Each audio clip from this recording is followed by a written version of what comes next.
மக்களை இவங்கள என்னதான் பண்ணுறது அப்படின்னு சொல்லி சுத்தமாக புரியவே இல்லை. ஏன்னா அப்படிப்பட்ட ஒரு வேலையை தான் வந்து பார்த்திங்க அப்படின்னா கம்ருதீன் மற்றும் பார்வதி வந்து பண்ணிகிட்ருக்காங்க. இவங்க மேலே கோவப்படுறதா இல்லை பரிதாபப்படுறதா, இது ரெண்டுங்களுக்கும் செட்டே ஆகலை அப்படின்னு சொல்லி உடச்சி விடணும் பிரித்து விடணும்னு நினைக்கிறதா, இல்லை 2 பேரும் கரெக்டாக தான் இருக்காங்க, இவளுக்கு ஏற்ற ஆள் அவன் தான், அவனுக்கு ஏற்ற ஆள் இவன் தான் அப்படின்ற மாதிரி வந்து இவங்க 2 பேரும் ஒன்றா சேர்த்து வைக்கிறதா அப்படின்றதே புரியல மக்களே. அப்படிப்பட்ட ஒரு வேலையை தான் பண்ணி வச்சுருக்காங்க. அண்டு நம்முடைய சபரிநாதன் அவர்கள் டாஸ்க் நம்பர் 4 வந்து வெற்றி பெற்றிருக்காரு. நூல் இலையில் நம்மளுடைய கமருதீன் அவர்கள் வந்து வெளியேறியிருக்காரு. என்ன ஆச்சு ஏதாச்சு அப்படிங்கிறத பற்றி இந்த வீடியோவில் முழுசாக வந்து பார்க்கலாம். ஸோ இந்த வீடியோக்கு போகிறதுக்கு முன்னாடி நம்மளோட சேனலை சப்ஸ்கிரைப் பண்ணாதவங்க சப்ஸ்கிரைப் பண்ணி வச்சுக்கோங்க. பக்கத்தில் ஒரு பெல் ஐக்கான் இருக்கும், அதையும் ப்ரெஸ் பண்ணி ஹாலில் போட்டுக்கோங்க. அப்போ தான் நாங்கள் அப்டேட் பண்ணுற ஒரு விஷயம் உங்களுக்கு நோட்டிஃபிகேஷன் வந்து சேரும். ஸோ வாங்க இந்த வீடியோக்குள்ள வந்து போகலாம். முதல் விஷயம் என்ன அப்படின்னு பார்த்தீங்கன்னா, டாஸ்க் நம்பர் 4 வந்து கொஞ்சம் டஃப்பான ஒரு டாஸ்க் தான். ஏன்னா எவ்வளோ நேரம் எகிரிக்கிட்டே வந்து இருக்க முடியும், அதுவும் கரெக்டாக எகிரணும். கொஞ்சம் மிஸ் ஆனாலோ இல்லை வந்து டச் ஆனாலோ வந்து பார்த்திங்க அப்படின்னா அவங்க வந்து எவிக்ட் ஆகப்படுவாங்க. ஸோ அந்த விதத்தில் வந்து பார்த்திங்கன்னா இந்த டாஸ்க் வந்து கொஞ்சம் டஃப் டாஸ்க் தான்.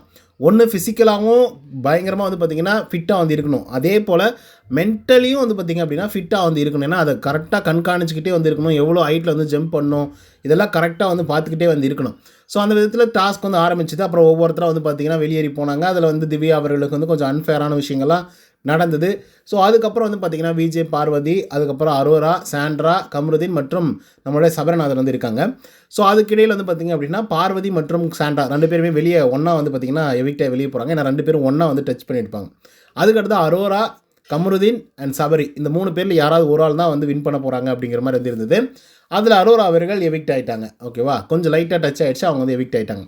அதில் தொடர்ந்து கம்ருதீனா இல்லை சபரிநாதனா, கமருதீனா சபரிநாதனா அப்படின்னு சொல்லி போயிட்டு இருந்தது. கொஞ்சம் ஸ்பீடாகவும் வந்து பார்த்திங்கன்னா அது சொல்ல ஆரம்பிச்சுது.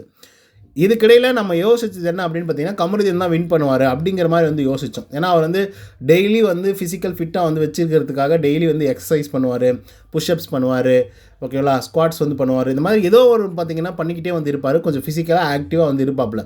ஸோ இவர் தான் ஜெயிப்பார் அப்படின்னு சொல்லி யோசிக்கும் போது டக்குன்னு ஏற்கும்போது வந்து பார்த்திங்கன்னா லைட்டாக வந்து டச் ஆகிடுது. ஒரே ஒரு நூலிலை தான், ஓகேங்களா. அந்த நூல் இலையில் வந்து பார்த்திங்க அப்படின்னா கமருதீன் அவர்கள் இந்த ஆட்டத்தை விட்டு வெளியேறாங்க.